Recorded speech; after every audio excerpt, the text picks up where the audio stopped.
تمسقدیم یا امام رضا سلام یا امام رضا سلام یا ما شاء اللہ لا حول ولا قوة الا باللہ العلی العظیم اعوذ باللہ من الشیطان الرجیم بسم اللہ الرحمن الرحیم الحمد للہ رب العالمین بارئ الخلائق اجمعین ثم الصلاة والسلام والتحیۃ والاکرام علی سید الانبیاء والمرسلین الذي سمي في السماء بأحمد وفي الأرضين بأبي القاسم محمد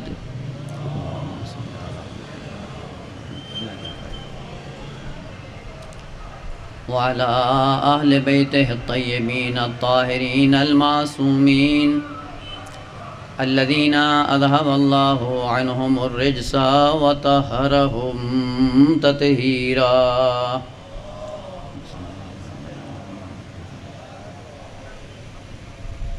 لا سيما بقية الله المنتظر روحي وأرواح العالمين لتراب مقدمه الفداء واللعنة الدائمة الأبدية على أعدائهم ملعونين من يوم عداوتهم إلى قيام يوم الدين وبعد يوم الدين ورحمة الله على محبيهم وشيعتهم ومواليهم أجمعين أما بعد فقد قال الله الحكيم بسم الله الرحمن الرحيم لقد خلقنا الانسان فی احسن تقویم صلوات پڑھ دیں محمد علیہ.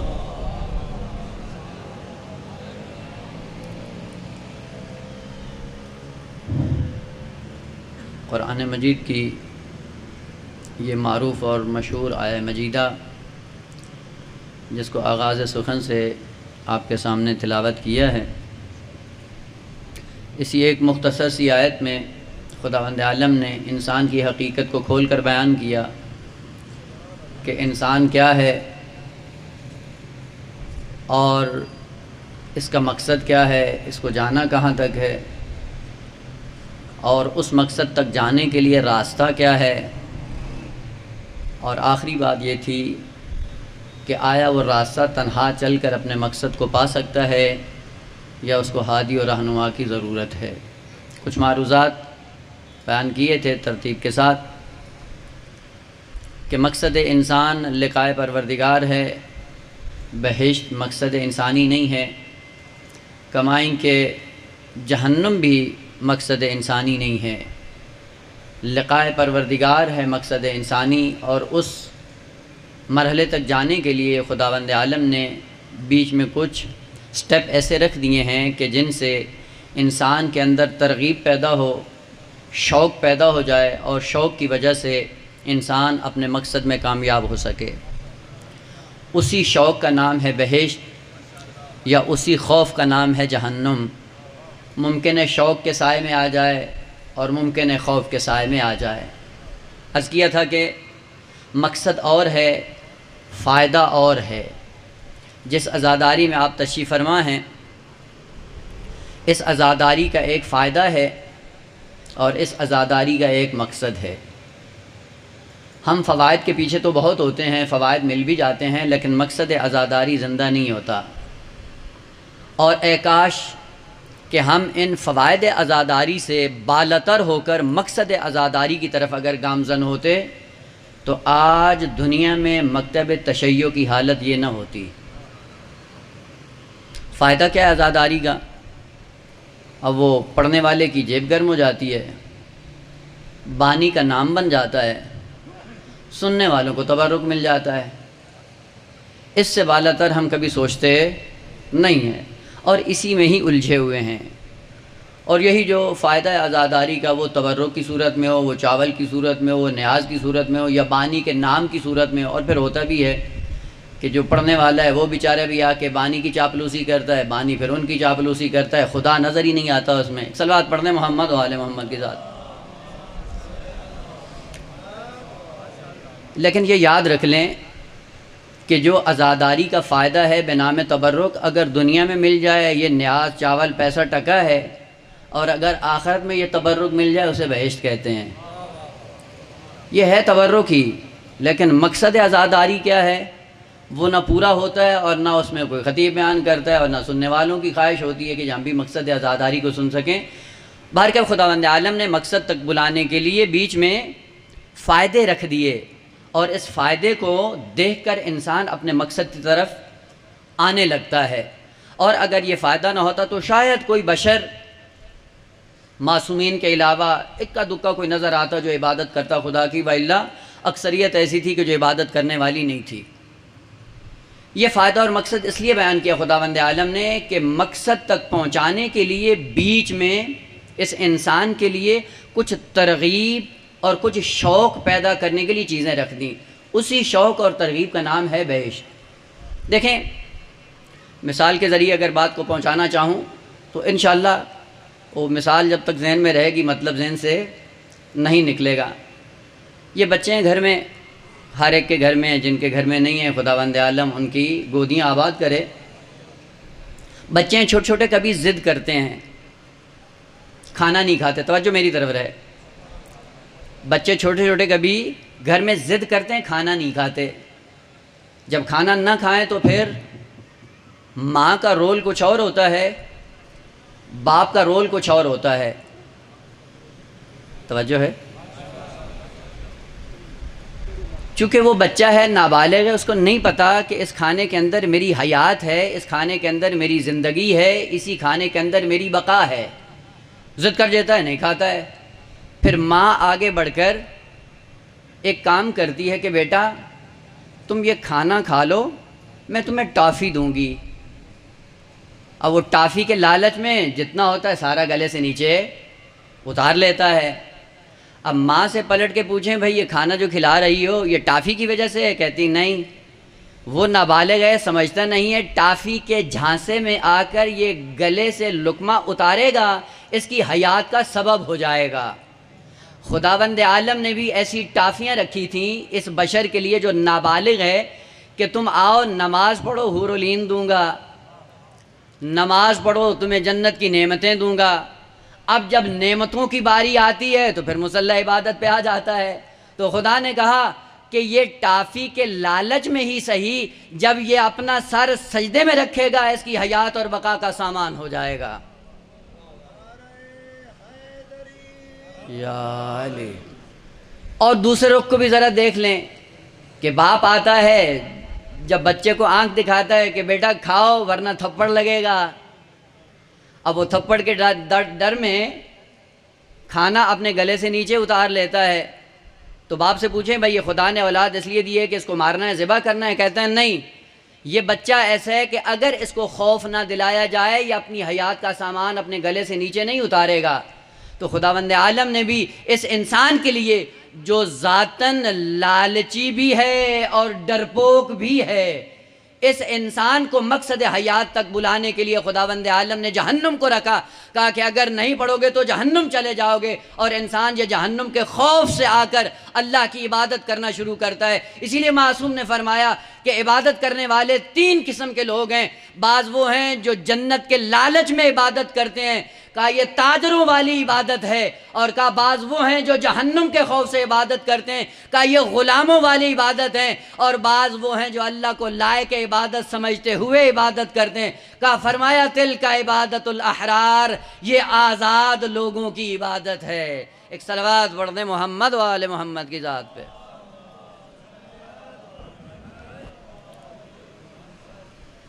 پس جنت بیچ میں رکھی اپنی ذات تک بلانے کے لیے۔ جنت مقصد نہیں ہے، جنت میں پہنچ کر بھی انسان اپنے مقصد حیات کو نہیں پا سکتا۔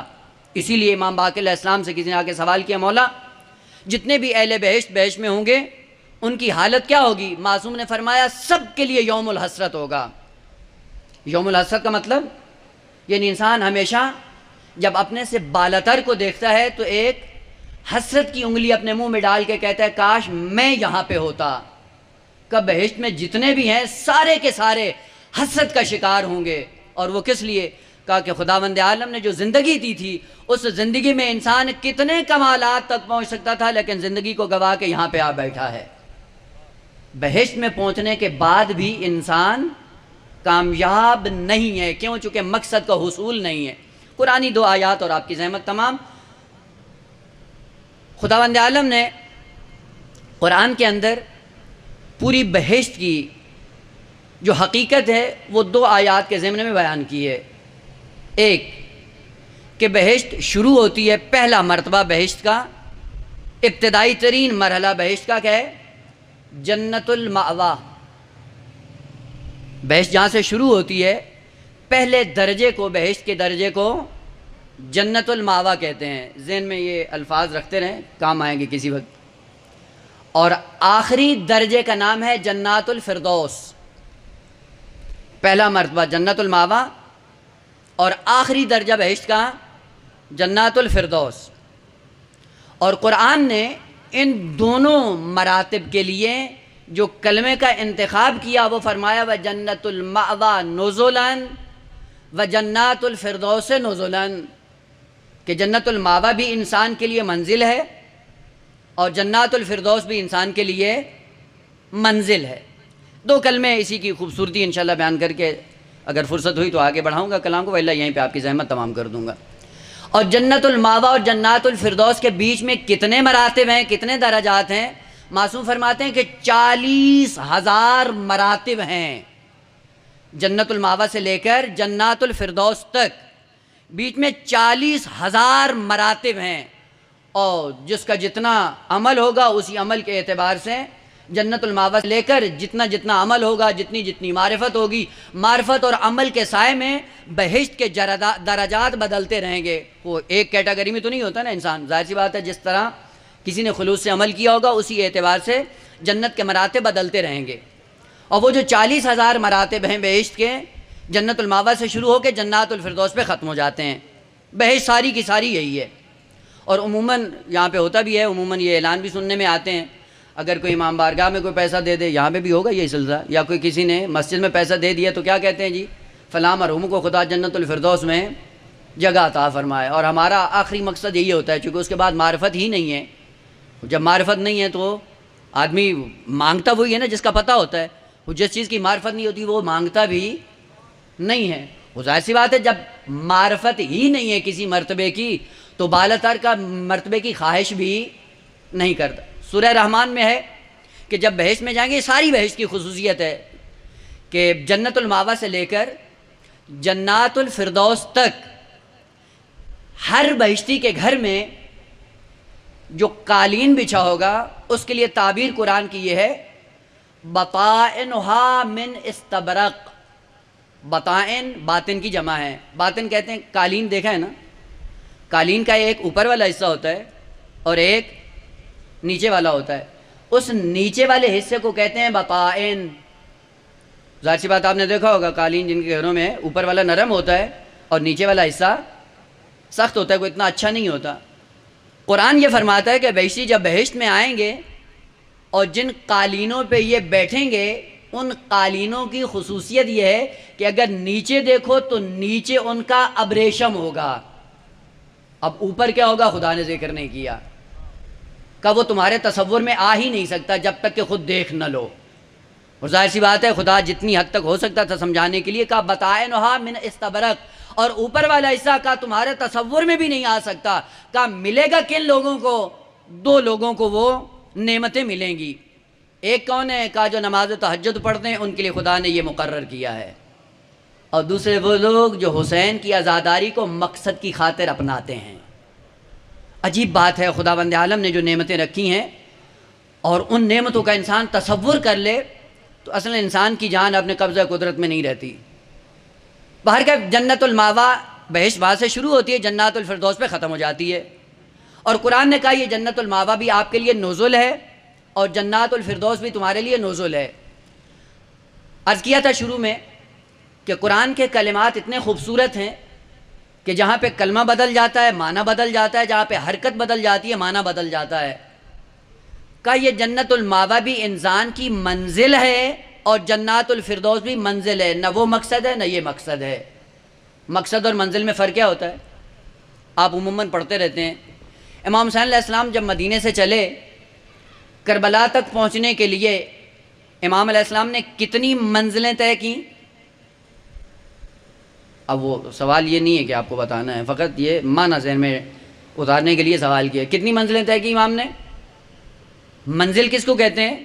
یہ قدیم زمانے میں تھا، اب بھی ایسا ہی ہے کہ انسان جب ایک جگہ سے حرکت کر کے چلتا ہے تو جب سفر اس کا لمبا ہوتا ہے بیچ میں تھوڑا سا ٹیمپریری طور پہ رک جاتا ہے، اس ٹیمپریری طور پہ رکنے والی جگہ کو عربی میں منزل کہا جاتا ہے۔ امام علیہ السلام مدینے سے چلے، اب وہ جہاں جہاں پہ اس کاروان کو امام نے روکا، رکے، سستایا، تھوڑا سا آرام کیا، آرام کرنے کے بعد پھر آگے چل نکلے، تو وہ جگہ جو موقت اور ٹیمپریری آرام گاہ ہو اس کو عربی میں منزل کہا جاتا ہے۔ اور وہ ساری منزلیں طے کرنے کے بعد انسان جب اپنے مقصد کو پہنچ جاتا ہے وہاں پہ پھر ڈیرے ڈال لیتا ہے، پھر آگے حرکت نہیں کرتا، چونکہ مقصد اس نے پا لیا، مقصد کو پہنچ گیا ہے۔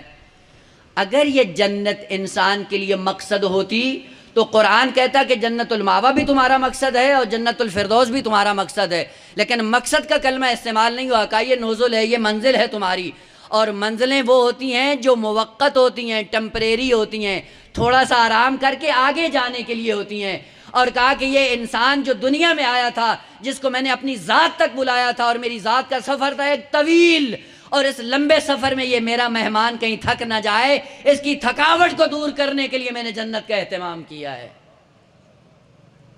ایک صلوات پڑھ دیں محمد و آل محمد کی ذات پہ۔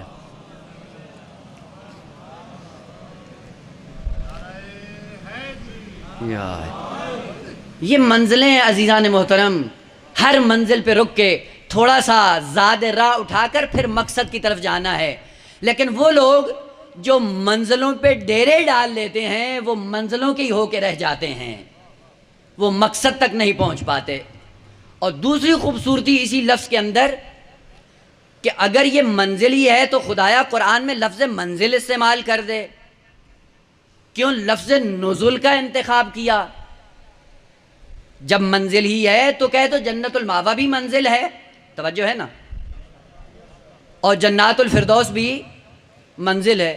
آپ غور سے سنتے رہیں گے، بس میرا ہدف پورا ہو جائے گا، خوشی ہوتی ہے۔ جیسے البتہ مجھے خود بھی پتہ چل جاتا ہے کہ بات میں منتقل پا رہا ہوں یا نہیں۔ لفظ نزول کا کیوں انتخاب کیا؟ منزل بھی کہہ سکتا تھا خدا، لیکن نزول کیوں کہا؟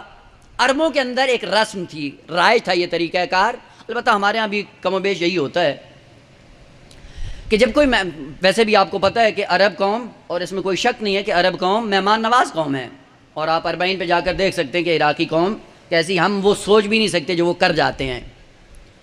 عربوں کے اندر یہ رسم تھی، جب کوئی مہمان آتا تھا ان کے پاس تو جیسے ہی وہ گھر پہ پہنچتا، اصلی کھانا پیش کرنے سے پہلے بنیادی طور پہ پہلے ابتدائی کچھ کھانا پیش کرتے تھے، اور وہ ابتدائی کھانا اس لیے ہوتا تھا کہ یہ تھوڑا سا کھائیں، یہ اس کے گلے سے نیچے جائے، معدہ تھوڑا سا اس کا کھلے، اور معدہ کھلنے کے بعد اپنے اصلی کھانے کے لیے جگہ بن جائے۔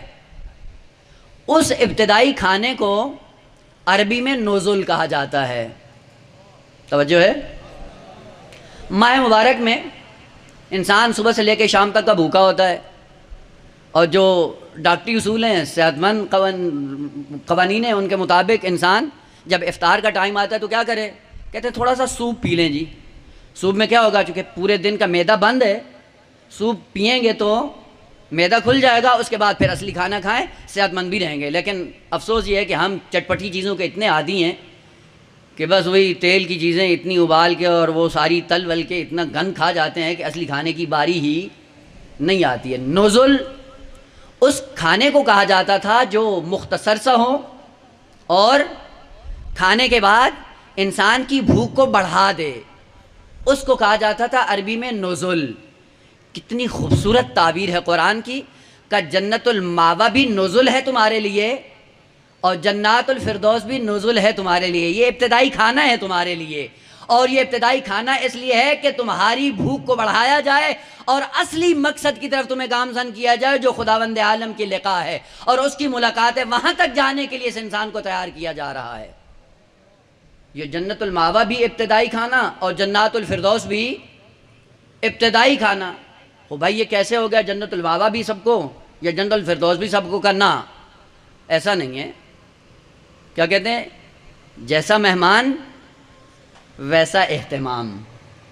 کرتے ہیں یا نہیں کرتے ہیں آپ؟ وہ بعض آتے ہیں مہمان آپ کے ہاں بھی دروازے سے ہی ٹرخا دیتے ہیں، بعض آتے ہیں پانی پلا دیا، بعض آتے ہیں چائے پلا دی، بعض آتے ہیں چائے کے ساتھ بسکٹ بھی رکھ دیا، وہ بعض آتے ہیں کھانا دیتے ہیں، بعض آتے ہیں بہترین کھانے دیتے ہیں۔ یہ کیٹاگریز کیوں ہیں؟ کہ جیسا مہمان ہے ویسا اہتمام ہے۔ وہ جو جنت المأویٰ پہلی منزل ہے وہ کس کے لیے ہے؟ کہا جو ادنا ترین افراد ہیں راہ عبادت میں چلنے والے، یہ ان کے لیے ہیں، اور جو عظیم انسان ہے راہ عبادت میں اپنی زندگی گزارنے والے، ان کے لیے جنت المأویٰ نہیں ہے، ان کے لیے آخری مرتبہ ہے ابتدائی جنت الفردوس کی صورت میں۔ ایک صلوات پڑھ دیں محمد و آل محمد کی ذات پہ۔ جنت المأویٰ بھی منزل، جنت الفردوس بھی منزل۔ یہ انسان کہاں کے لیے خلق ہوا ہے؟ کہا یہ انسان میرے لیے خلق ہوا ہے۔ اسی لیے امیر المومنین نہج البلاغہ میں ارشاد فرماتے ہیں آہ من قلت الزاد و طول الطریق و بعد السفر، کہ انسان کے سامنے بہت لمبا مقصد ہے، زاد راہ یہ چند دن کی زندگی بہت کم ہے، اور راستہ اتنا طویل ہے کہ اس راستے کو پانے کے لیے یہ زندگی کم ہے۔ لیکن عجیب بات یہ ہے کہ راستہ جب اتنا طویل ہے کہ بہشت سے بالاتر ہو کر انسان کو آگے مقصد حیات کو پانا ہے، خدا کی ملاقات کو پانا ہے، تو کرنا کیا ہے؟ کہ اس لمبے مقصد کے لیے جانے کے لیے ہم نے کچھ شارٹ کٹ راستے رکھے ہیں۔ ہوتے ہیں نا، بعض لمبے راستے ہوتے ہیں اور بعض شارٹ کٹ راستے ہوتے ہیں۔ شارٹ کٹ راستوں میں دو چیزیں خدا نے ذکر کی ہیں، جنت المأویٰ سے عبور کرتے ہوئے، جنات الفردوس سے بالاتر ہوتے ہوئے خدا کی لقاء میں پہنچ سکتے، اور شارٹ کٹ راستے خدا نے ذکر کیے ہیں۔ دو راستوں کی طرف میں اشارہ کر دوں اور بات کو آگے بڑھاتا ہوں۔ ایک، امام عسکری علیہ السلام کا ارشاد ہے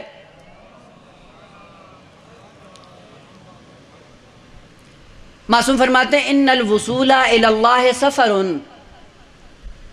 ان الوصول الی اللہ سفر لا یدرک الا بامتطاع اللیل۔ خدا کی ذات تک جانے کے لیے خدا نے ایک راستہ رکھا ہے، اور اس راستے سے ہوتے ہوئے تم اپنے مقصد حیات کو پا سکتے ہو، اور وہ کیا ہے؟ کہ وہ نماز شب کی سواری ہے۔ اگر نماز شب کی سواری پہ سوار ہو کر تم اس سفر کو جاری رکھنا چاہو گے تو یہ شارٹ کٹ ترین راستہ ہے خدا تک پہنچنے کا۔ تو جو نماز شب پڑھتا ہے اس کا درجہ بہشت میں نہیں ہے، وہ بہشت سے بالاتر ہے۔ ایک شارٹ کٹ راستہ کہ اگر نماز شب پڑھیں گے بہشت سے بالاتر ہو کر آپ خدا کی لقاء تک پہنچ جائیں گے۔ سید عبد الکریم نام شاید سنا ہو، تہران میں رہتے تھے سید عبد الکریم، اور ان کے لیے مشہور یہ تھا کہ جب چاہتے تھے امام سے ان کی ملاقات ہوتی تھی، اور ایک چھوٹی سی دکان تھی جس میں ان کا اپنا کاروبار تھا، اور ہر ہفتے امام علیہ السلام اس کی چھوٹی سی دکان پہ آ کے بیٹھتے اور ان کے ساتھ حال احوال تقسیم کرتے، اور یہ سلسلہ اسی طرح سے چلتا رہتا تھا۔ ایک دن امام علیہ السلام نے پوچھا کہ سید عبد الکریم اگر ہفتے کے دوران مجھے نہیں دیکھو تو تمہاری حال کیسی ہوگی؟ کہا مولا میں مر جاؤں گا۔ امام علیہ السلام نے کہا کہ ہمیں یقین ہے کہ تم مر جاؤ گے، اس لیے ہمیشہ زیارت کروانے آتا ہوں۔ اگر ہم ایسے ہو جاتے تو امام کا ظہور کب کا ہو گیا ہوتا۔ کہا کہ اگر ایک ہفتے نہیں دیکھوں گا تو مر جاؤں گا۔ امام نے تصدیق کی، کہا ایسے ہی ہے، اسی لیے ہر ہفتے آتا ہوں۔ ایک دن بیٹھے ہوئے تھے دکان میں، امام نے کہا کہ سید عبد الکریم جی مولا اپنا مقام بہشت میں دیکھنا چاہتے ہو؟ کہا مولا دکھا دیں۔ امام نے آنکھوں پہ ہاتھ رکھا، ہاتھ رکھنے کے بعد دیکھا ایک وسیع و عریض مکان، باغات، پھل، نہ جانے کیا کیا کیا، سب کچھ دیکھنے کے بعد پلٹ کر ایک سوال کیا کہ مولا آپ بھی یہاں ہوں گے؟ امام علیہ السلام نے کہا خدا نے ہمیں یہاں کے لیے خلق نہیں کیا، یہ تقسیم کرنے کے لیے خلق کیا ہے۔ سید عبد الکریم نے آنکھیں بند کی، کہتے ہیں مولا اگر آپ یہاں پہ نہیں ہوں گے تو سید عبد الکریم کو یہ بہشت نہیں چاہیے۔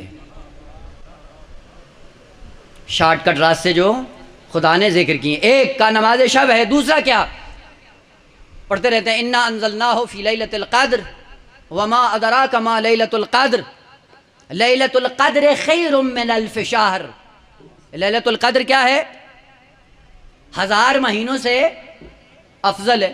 ایک عمل آپ 1000 مہینے تکرار کرتے رہیں وہ ایک طرف، اور شب قدر میں ایک مرتبہ وہ عمل انجام دے وہ 1000 مہینوں پہ بھاری ہے۔ ایسے ہی ہے نا، میری بات تو نہیں ہے نا، قرآن کہہ رہا ہے، میں فقط اس کا ترجمہ کر رہا ہوں۔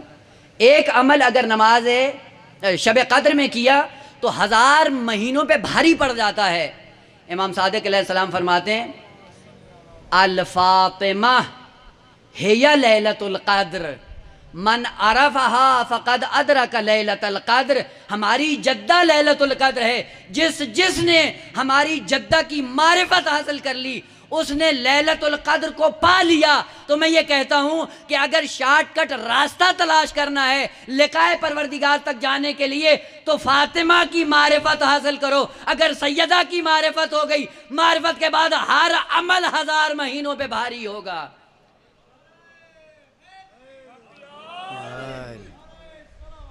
اللہم صلی علی محمد وآل محمد۔ جناب سیدہ کی معرفت کے بعد ہر عمل انسان کا، پھر اس انتظار میں نہ رہے کہ ماہ مبارک میں ایک رات آئے گی جس میں ہم عمل انجام دیں گے، کہا نا پوری زندگی میں سیدہ کی معرفت حاصل کر لو، اور جو معرفت حاصل کر لو گے اس معرفت کے سائے میں جب تمہارا کوئی چھوٹا سا عمل انجام پائے گا 1000 مہینوں پہ بھاری ہوگا۔ خلقہ کس کے لیے کیا؟ کہا مقصد تک جانے کے لیے۔ مقصد کیا ہے؟ لقائے پروردگار ہے۔ اس سے پہلے جہاں پہ رک جاؤ گے مقصد حیات کو نہیں پاؤ گے۔ ایک اور آیت کا سہارا لے کر آپ کی زحمت تمام کر دوں، سورہ مبارکہ زمر آیت نمبر 72 اور 73۔ عموماً ہم جب معصومین کی بارگاہ میں جاتے ہیں، چونکہ معرفت نہیں ہوتی، اس معرفت کے نہ ہونے کے نتیجے میں ایسی چیزیں مانگ کر آتے ہیں کہ جو بعد میں وبال جان بن جاتی ہیں۔ لیکن اگر معرفت کے ساتھ جائیں تو پھر آدمی کچھ اور مانگتا ہے، یا بلکہ مانگتا ہی نہیں ہے، وہ جو کچھ دے دیتے ہیں وہی دیتے ہیں۔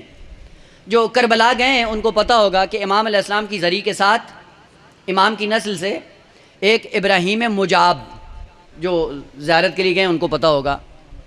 ابراہیم مجاب ہیں جو امام حسین علیہ السلام کے سرانے کی طرف تھوڑا پیچھے ہٹ کے ان کی قبر ہے، وہاں پہ زیارت ہے، جاتے لوگ زیارت کرتے ہیں۔ یہ کون ہے ابراہیم مجاب؟ واقعاً کبھی کبھی انسان کو دکھ ہوتا ہے کہ کاش اسلام کی یہ تعلیمات صحیح معنوں میں مومنین کو بتائی جاتی ہیں اور مومنین اس پہ عمل پیرا ہوتے، اپنے مقصد حیات کو بڑی آسانی سے پا سکتے تھے۔ یہ ابراہیم مجاب کون ہے؟ ہمیشہ ہر شب جمعہ کو، چونکہ اس کے والدین بہت ضعیف تھے اور اس ضعف کی بنیاد پہ ایک شب جمعہ کو اپنی ماں کو پیٹھ پر اٹھا کر لاتے امام کی زیارت کروانے کے لیے، اور اگلی شب جمعہ کو والد کو اٹھا کر لاتے امام کی زیارت کے لیے۔ ایک دن باری باپ کی تھی تو ماں نے خواہش کی کہ بیٹا مجھے بھی لے جاؤ۔ اب باری ان کی نہیں تھی اور یہ بھی اس طرح سے نہیں تھا کہ بہرکیف ابراہیم نے ماں کے سامنے کچھ کہا نہیں۔ جب ماں نے خواہش کی کہ مجھے بھی لے جائیں، جس طرح بھی ہوا یہ ماں اور باپ دونوں کو بڑی زحمت کے ساتھ اٹھا کر لے کر آیا، اور جب دونوں کو لے کر دروازے سے اندر آتا ہے اور سلام کرتا ہے السلام علیک یا ابا عبداللہ، زری سے آواز آتی علیک السلام یا بنیا۔ اسی لیے ان کو ابراہیم مجاب کہا جاتا تھا، یعنی وہ ابراہیم جب بھی زیارت کے لیے آتا تھا تو جواب زری سے آتا تھا۔ والدین کی خدمت پا کر اور والدین کی خدمت کر کے انسان اس مقام پہ پہنچ سکتا ہے جو ابراہیم مجاب کا ہے۔ اور آپ نے سنا ہے واقعہ، لمبا چوڑا نہیں ہے، اس میں جانا بھی نہیں ہے، میں صرف اشارہ کر دوں۔ پتہ ہے نا کہ ایک کسائی تھا اور والدین کی خدمت کرتا تھا، تو حضرت موسیٰ علیہ السلام نے پوچھا کہ جنت میں میرا ہمسایہ کون ہوگا؟ تو بتایا گیا کہ یہ کسائی ہے۔ بعد میں پتہ چلا کہ کرتا کیا؟ والدین کی خدمت کرتا ہے۔ تو جو والدین کی خدمت کرتا ہے وہ حضرت موسیٰ علیہ السلام کا ہم نشین ہوتا ہے. جو والدین کی خدمت کرے وہ موسیٰ کا ہم نشین، لیکن جو مکتب اہل بیت کی خدمت کرے وہ آل محمد کے ساتھ ہوتا ہے. لیکن افسوس یہ ہے کہ ہم نے مکتب اہل بیت کی کوئی خدمت نہیں کی. البتہ بڑے افسوس کے ساتھ کبھی یہ باتیں ہوتی ہیں، آ جاتی ہیں ذہن میں، انسان کہہ دیتا ہے واللہ حقیقت یہ ہے بل الانسان علی نفسہ بصیرہ. جب فرصت ملے اپنے گریبان میں جھانک کے دیکھیں ہم مجلس میں کیوں آتے ہیں، ہم مجلس کیوں کرواتے ہیں، ہمارا کسی سے جھگڑا کیوں ہے، اور کیوں عزاداری کے نام پہ اتنے گروہ سے گروہ بنتے چلے جا رہے ہیں، اور سب کی زبان پہ حسین ہے. حسین نے تو یہ درس نہیں دیا تھا، مکتب حسین تو یہ درس نہیں دیتا ہے. ایک ہی عزادار دوسرے عزادار کے ساتھ دست پہ گریبان ہے. قرآن کی آیت ہے، میری بات نہیں عزیزان، ذہن میں رکھیے گا. یریدون ان یتحاکموا الی الطاغوت. معصوم فرماتے، یہ قرآن کی آیت، اور معصوم فرماتے ہیں کہ جو اپنا حق طاغوت حاکم سے لینے کے لیے اپنے مومن بھائی کو محکمے میں لے کے آتا ہے، کہا اس کا ہم سے کوئی تعلق نہیں ہے. توجہ ہے، بات کڑوی ہے لیکن فرق نہیں کرتا ہے. جب ہم بیان نہیں کریں گے تو کون بیان کرے گا؟ اذا ظہر البدع فی العالم فعلی العالم ان یظہر علمہ ومن لم یظہر فعلیہ لعنۃ اللہ والملائکۃ والناس اجمعین. جب بدعات زمانے میں رائج ہو جائیں تو عالم دین کا یہ فریضہ ہے کہ ان کے خلاف قیام کرے، اور اگر وہ عالم قیام نہیں کرتا تو خدا فرماتا ہے میری ملائکہ اور پوری بشریت کی اس پہ لعنت ہوگی. یہ کتنے عزادار ہیں مومن جو مکتب اہل بیت کے ماننے والے ہیں، ہر ایک کے سامنے روڑے اٹکانے کے لیے طاغوت کا جا کے سہارا لیتے ہیں. ہر ایک مومن کیس میں پھنسا ہوا ہے. کیوں بھائی؟ یہ جس کے سامنے جا رہے ہو یہ تہجد گزار ہے، یہ جس کے سامنے کیس رکھتے ہو یہ مکتب اہل بیت کا پیروکار ہے، جس کے سامنے جا کر درخواستیں دیتے ہو یہ الہی انسان ہے. قرآن فرماتا ہے یریدون ان یتحاکموا الی الطاغوت. باطل کی نشانی یہ ہے کہ جب بھی وہ کریں گے ہمیشہ باطل کا سہارا لیں گے. کا مومنین کا یہ حق نہیں بنتا. چھوٹا سا بیچ میں امام موسیٰ کاظم علیہ السلام کا عرض کر دوں، یہ چیزیں رکھیں، یہ نہ کہیں کہ کل قیامت کے دن کہیں. وہ ہے قرآن کی آیت سورہ مبارکہ مدثر میں، الم یاتکم نذیر، تمہارے اندر کوئی نذیر نہیں آیا تھا، تمہیں آگاہ کرنے کے لیے کوئی نہیں آیا تھا. قالوا بلا قد جاءنا نذیر، آئے تو تھے، باتیں تو کرتے تھے، لیکن ہم نے کسی کی نہیں سنی. ابراہیم جمال کا نام سنا ہے نا؟ ابراہیم جمال حضرت امام موسیٰ کاظم علیہ السلام کے زمانے میں اس کا کاروبار تھا اونٹوں کا، اور آج کل کا وہ اگر ذہن میں رکھنا چاہیں تو آج کل کا ٹرانسپورٹر تھا. یہ جو آج ٹرانسپورٹ کی کام کرتے ہیں، ٹرک رکھے ہوتے ہیں، بسیں ہوتی ہیں، یہ ٹرانسپورٹ کا کام اس زمانے میں اونٹوں کے ذریعے ابراہیم جمال کیا کرتا تھا. اور ایک دن امام علیہ السلام نے بلایا، اور بلانے کے بعد، اور ظاہر سی بات ادھر سے ہارون جیسا سفاک انسان طاغوت، ابراہیم آیا اور امام علیہ السلام نے اشارہ کیا، کہا کہ ہم چاہتے نہیں ہیں کہ ہمارا ماننے والا ہو اور طاغوت کی خدمت میں ہو. ابراہیم گیا اور جا کر پورا اپنا کاروبار ٹھپ کر دیا. سننے کی باتیں ہیں، مقام عمل میں اپنانا بڑا مشکل ہے.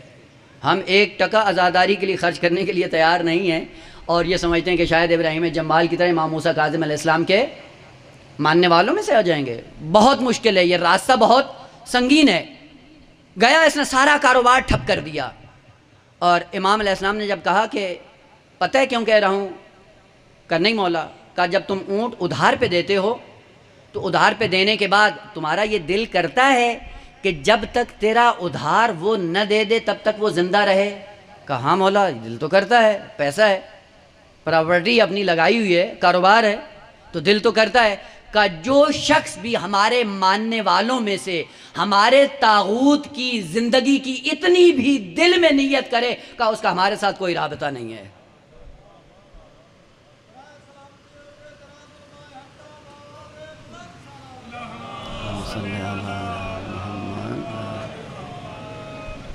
ابراہیم جمال نے جا کے اپنا کاروبار سارا ٹھپ کر دیا، کہا آج کے بعد یہ کاروبار نہیں کرنا ہے. ہارون نے بلایا، ابراہیم کیا ہوا؟ کہا کیوں تم نے یہ سارا کاروبار بند کر دیا؟ کہا بوڑھا ہو گیا ہوں، اب ہمت نہیں ہے. کہا نہ، تو بوڑھا نہیں ہوا ہے، مجھے پتہ ہے کہ تمہارے دلوں پہ حکومت کس کی ہے. جس کی حکومت ہے تم ان کے تابع ہو. اور پھر یہ اعتراف بھی کرتا ہے کہ ٹھیک ہے کہ ہمارے پاس اقتدار ہے لیکن ان کے پاس دلوں پہ حکومت ہے. جو دلوں پہ حکومت کرتے ہیں وہ اور ہوتے ہیں، جو اقتدار کی زبان میں بات کرتا ہے وہ اور ہوتا ہے۔ کاش ہمارے شیعہ بھی دلوں پہ حکومت کرنے کے لیے اپنے کردار سے منواتے، نہ یہ کہ ایک دوسرے کے ساتھ دست بے گریبان ہو کر طاغوت کا سہارا لے کر ایک دوسرے کو ذلیل کرتے۔ کہ صلوات پڑھتے ہیں محمد و آل محمد کی ذات۔ پھر بھی ایک صلوات پڑھتے ہیں محمد و آل محمد کی ذات۔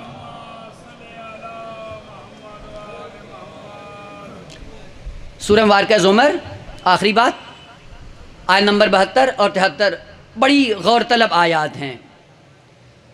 آیت یہ ہے وَسِيقَ الَّذِينَ كَفَرُوا إِلَىٰ جَهَنَّمَ زُمَرًا۔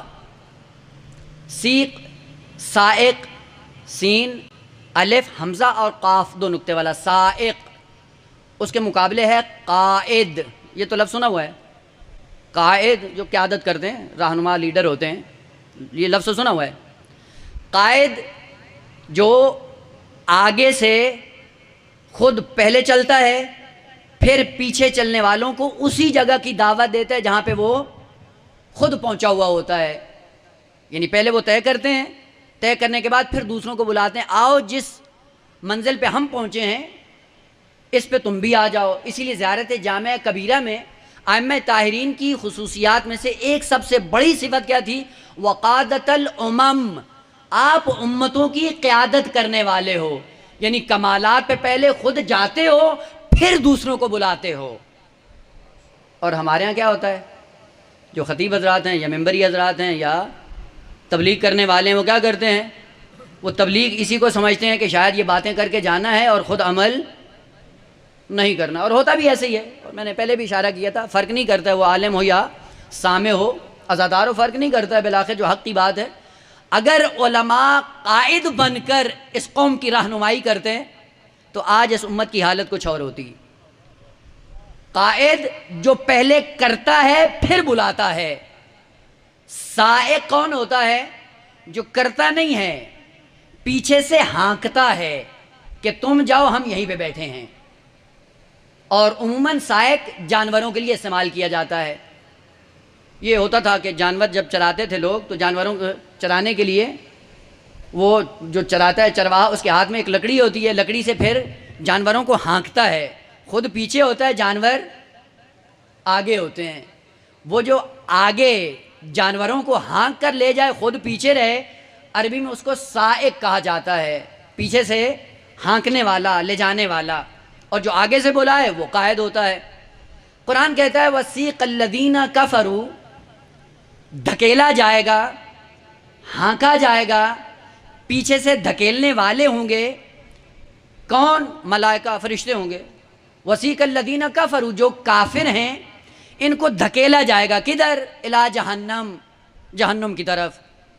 جب ان کو جہنم کی طرف دھکیلا جائے گا ہوگا کیا؟ کا زمارہ، زمر کہتے ہیں گروہ گروہ کو، یعنی کئی ٹولے ہوں گے جن ٹولوں کو ملائکہ لاٹھی کے ذریعے ہانک رہے ہوں گے اور جہنم میں پھینک رہے ہوں گے۔ کیوں بھائی گروہ کی صورت میں؟ کہا اس لیے کہ دنیا میں یہ گناہ بھی گروہی صورت میں کرتے تھے۔ کرتے کیا تھے؟ ایک انسان اگر باحیا ہو اور کبھی شہوت کا غلبہ آ جائے تو تنہائی میں گناہ کرتا ہے، لیکن بعض ایسے بے حیا ہیں جب انہوں نے گناہ کرنا ہو تو اہتمام کرتے ہیں، اور اہتمام کرنے کے بعد گروہی شکل میں کمیٹی بن کر، ٹولہ بن کر گناہ کرتے ہیں، اور پھر کیا ہوتا ہے جی؟ انجوائے کر رہے ہیں۔ کا سن لو، جو اجتماعی صورت میں ٹولہ بن کر، کمیٹی بن کر گناہ کرتے ہیں، قیامت کے دن فرشتوں کو حکم دیا جائے گا سیقا، ان کو دھکیلو، اِلَىٰ جَهَنَّمَ زُمَرًا، جہنم کی طرف ان ٹولوں کو ٹولے کی صورت میں اٹھا کر جہنم میں ڈال دو۔ بات سمجھ میں آتی ہے؟ وہ گناہ کیا، گناہ کے نتیجے میں جہنم میں جانا ہے، جانے کا دل کرتا نہیں ہے تو کیا کرو؟ ملائکہ کو حکم ہوگا کہ ان کو اٹھا کے پھینک دو۔ اور یہ لمحہ فکریہ ہے عزیزان محترم، اب اس سے کسی مکتب کی بات نہیں ہو رہی، یہ قرآن کی آیت ہے اور قرآن کسی کا تقسیم شدہ نہیں ہے۔ جتنے بھی مذاہب اسلامی ہیں ان کو دعوت فکر دیتا ہوں کہ قرآن کی ان آیات پہ غور کریں۔ اگر یہ آیت ہے تو بعد والی آیت 72ویں آیت سورہ زمر کی ارشاد فرما رہا ہے قرآن وَسِيقَ الَّذِينَ اتَّقَوْا رَبَّهُمْ إِلَى الْجَنَّةِ زُمَرًا۔ توجہ کریے گا، وَسِيقَ الَّذِينَ اتَّقَوْا رَبَّهُمْ، سیقا یعنی دھکیلا جائے گا کن لوگوں کو؟ الَّذِينَ اتَّقَوْا، جو متقی تھے، ربہم تقوی اختیار کرتے تھے پروردگار عالم کی ذات کے سامنے، متقی تھے، لیکن ہوگا کیا؟ کسی کا ان کو دھکیلو، پیچھے سے ہانکو، لے جاؤ، کدھر لے جاؤ؟ لے جاؤ الال جنت زمرا، ٹولا ٹولا بنا کے ان کو بھی جنت میں لے جاؤ۔ کیوں ٹولا ٹولا کا؟ اس لیے کہ جب یہ دنیا میں تھے تو ٹولا ٹولا ہو کر، گروہ گروہ ہو کر یہ اچھے کام کرتے تھے، اور جو گروہ گروہ بن کر اچھے کام کرتا تھا یہ گروہ تشکیل پا گیا، کمیٹی تشکیل پا گئی، اور کمیٹی تشکیل پانے کے بعد انہوں نے عزاداری کو عام کیا، کہ سب عزاداروں کو اٹھا کے دھکیلو بہشت کی طرف۔ عجیب بات نہیں ہے؟ سمجھ میں آتی ہے یہ بات؟ بھائی جہنم میں جانے کے لیے ظاہر سی بات ہے انسان ڈرتا ہے، وہ بہشت کے لیے جو مرتے تھے اب کہا ان کو دھکیلو، جاتے نہیں ہیں۔ جس بہشت کے لیے تو خدا نے تمہیں کہا تھا کہ جاؤ، آپ جاتے کیوں نہیں ہو؟ وجہ کیا تھی؟ بس یہی وہ نقطہ تھا جو قرآن نے ذکر کیا، کہ وہ لوگ جو دنیا میں حسین کو وسیلہ بنا کر بہشت میں جانا چاہتے تھے ان کو روک لیا جائے گا، اور وہ لوگ جو حسین کے ساتھ حسین کو پانے کے لیے آئے تھے وہ حسین کے ساتھ رہیں گے، اور قیامت کے دن جب یہ سارے بہشتی بہشت میں پہنچ جائیں گے ان کو بلایا جائے گا، آؤ جس حسین سے تم نے بہشت مانگی تھی آؤ دیکھو اس کی عظمت کیا ہے۔ یہ جنت چھوڑ کے جب حسین کی بارگاہ میں آئیں گے، جب اس لذت کو پائیں گے وہاں سے اٹھنے کے لیے تیار نہیں ہوں گے، وہیں پہ خدا کا حکم آئے گا وَسِيقَ الَّذِينَ اتَّقَوْا رَبَّهُمْ إِلَى الْجَنَّةِ زُمَرًا، اٹھا لو ان کو یہاں سے۔ یہ حسین کے لیے نہیں جیتے تھے، یہ حسین سے وہ مانگتے تھے، حسین کو وسیلہ بنا کر بہشت مانگتے تھے، ان کو اٹھا لو اور جنت میں جا کر دھکیل دو۔ یاد رہے معصوم کی بارگاہ میں جا کر کیا مانگنا ہے، کل قیامت کے دن یہ آواز نہ آئے وَسِيقَ الَّذِينَ اتَّقَوْا رَبَّهُمْ إِلَى الْجَنَّةِ زُمَرًا، کہ ان کو اٹھا لو، حسین کی بارگاہ سے اٹھا لو۔ اور یہی وہ عظمت تھی کربلا والوں کی۔ کربلا والوں نے کیا کیا؟ یہی وہ معرفت کا عالم تھا کربلا والوں کا، کہ جو آئے بزم حسین میں حسین کی خاطر آئے، نہ حسین کو بہانہ بنا کر بہشت پانے کے لیے آئے تھے۔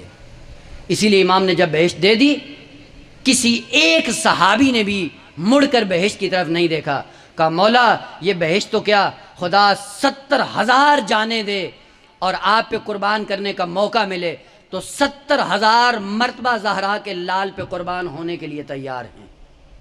اور عظمت دیکھیں، اگرچہ آج کی شب کا مصائب البتہ میں تھوڑا سا ٹچ دوں گا، باقی انشاءاللہ ذاکر صاحب آئیں گے وہ آپ کو مستفید کریں گے۔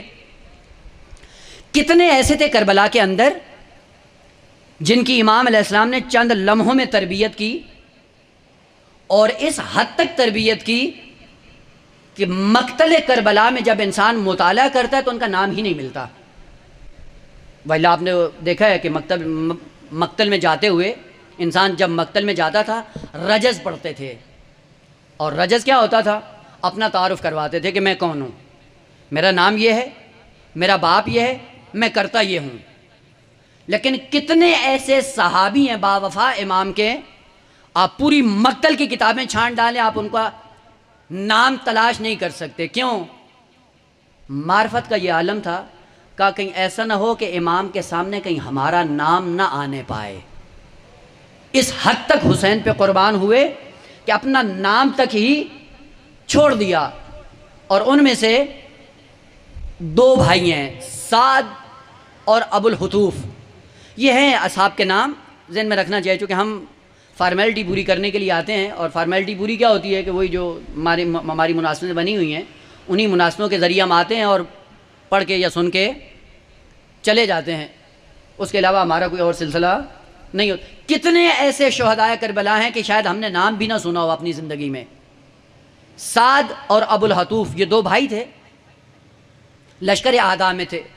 آخری خطبہ جب امام نے دیا پشیمان ہوئے، توبہ کی، پلٹ کر آ گئے امام کے لشکر میں، اور امام کے لشکر میں آ کر امام کی شہادت سے پہلے امام پہ قربان ہوئے، اور امام پہ قربان ہونے کے بعد جب انہوں نے رجز پڑھا ہے میدان کربلا میں جا کے، یہ نہیں کہا کہ میں سعد ہوں، میرا باپ وہ ہے، ہم یہ کرتے ہیں ہم وہ کرتے ہیں، نہیں، جو رجز پڑھا وہ کیا کہا؟ امیری حسین و نعم الامیر، میرا امیر حسین ہے اور وہ کتنا خوبصورت امیر ہے، سرور و فؤاد البشیر النذیر، جو پیغمبر خاتم کے دل کا سرور ہے۔ علی و فاطمہ ہما والدہ، ارے یہ کون ہے؟ کہا جس کی ماں زہرا ہے، جس کا باپ علی ہے۔ حل تعلمون لہ من نذیر، ہے کوئی ایسا جو زمانے میں اس عظمت کا مالک ہو؟ دیکھیں یہ عظمت تھی کربلا والوں کی، اور یہ عظمت تھی امام حسین کی کہ انہوں نے اس حد تک تربیت کی ان کی، کہ تربیت کا وہ پہلو انہوں نے اپنایا کہ اپنا نام تک نہیں لیا، کہ مولا کے سامنے ہماری کیا حیثیت کہ ہمارا نام آئے۔ یہ مکتب کے نمونے ہیں مکتب کربلا کے، اور یہی اپنانے کی ضرورت ہے، اور ان نمونوں کا بیان ہونا چاہیے۔ ایک دوسرا نمونہ ذکر کر دوں، عابس شاکری، نام سنا ہوگا یا نہیں معلوم۔ عابس شاکری ایک قبیلہ تھا عراق کے اندر، اور یہ قبیلہ ایسا تھا کہ جس کو خداوند عالم نے اہل بیت کی خدمت کے لیے ہی خلق کیا تھا۔ جس قبیلے کے لیے امیر المومنین یہ ارشاد فرماتے تھے کہ اگر اس شاکری قبیلے کے 50 آدمی میرے ساتھ ہوتے، میں ایک دن بھی اپنے گھر میں نہ بیٹھتا۔